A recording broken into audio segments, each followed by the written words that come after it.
అందరికీ నమస్కారం. ఈరోజు కొంతమంది అంటే ఒకళ్ళిద్దరు జర్నలిజానికి సంబంధించిన వ్యక్తులు రేషన్ వాహనాలకు సంబంధించినటువంటి తమ అభిప్రాయాలను గత ప్రభుత్వం చేసినటువంటి విధానానికి సంబంధించి కొన్ని మీడియా ముఖంగా తెలియజేయడం అనే విషయాన్ని నేను చూశాను. వాళ్ళు చెప్తోంది ఏంటి అంటే, రేషన్ డీలర్ల దగ్గర ఉన్నప్పుడు అవినీతి జరిగేది పెద్ద ఎత్తున. 100 కేజీలు బియ్యంలో 30 కేజీలు వీళ్ళు సొంతగా అమ్ముకొని ఉండేవాళ్ళు, 70 కేజీలు డెలివరీ చేసేవాళ్ళు. దాని మూలంగా అప్పట్లో వాళ్ళకి ఆదాయం వచ్చేది.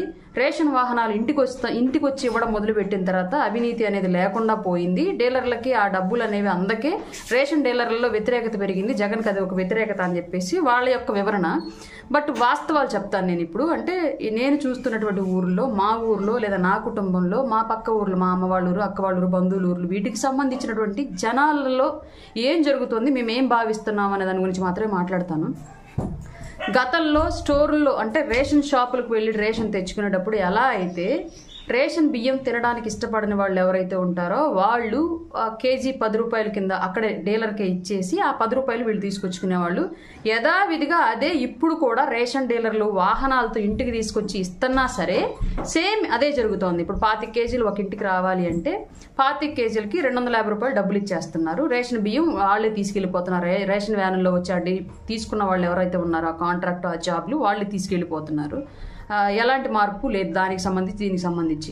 బట్ ఇక్కడ రేషన్ వాహనాల వల్ల ఇంకొక తలనొప్పి సామాన్యులుగా మాకేం జరుగుతుందంటే, రేషన్ షాపుల్లో ఇచ్చేటప్పుడు నెలలో 10 రోజులు తప్పనిసరి ఎట్టి పరిస్థితుల్లో ఇచ్చేవాళ్ళు. మాకు ఎప్పుడు కుదిరితే అప్పుడు మేము వెళ్ళి తీసుకొచ్చుకునేవాళ్ళం.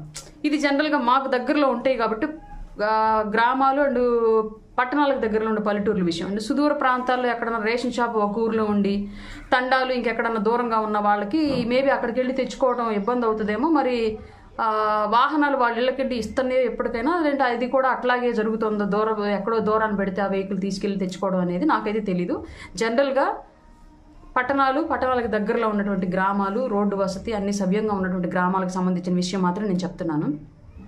రేషన్ షాపులకు వెళ్ళి 5 రోజుల పాటు 10 రోజుల పాటు ఎప్పుడు మాకు కుదిరినప్పుడు తెచ్చుకునేవాళ్ళం. బట్ ఇవాళ రేషన్ వాహనాల వల్ల వాహనాలు వాళ్ళ ఇళ్ళకెళ్ళి ఇస్తనే ఎప్పటికైనా, లేదంటే అది కూడా అట్లాగే జరుగుతుందో, ఎక్కడో దూరాన్ని పెడితే ఆ వెహికల్ తీసుకెళ్ళి తెచ్చుకోవడం అనేది నాకైతే తెలీదు.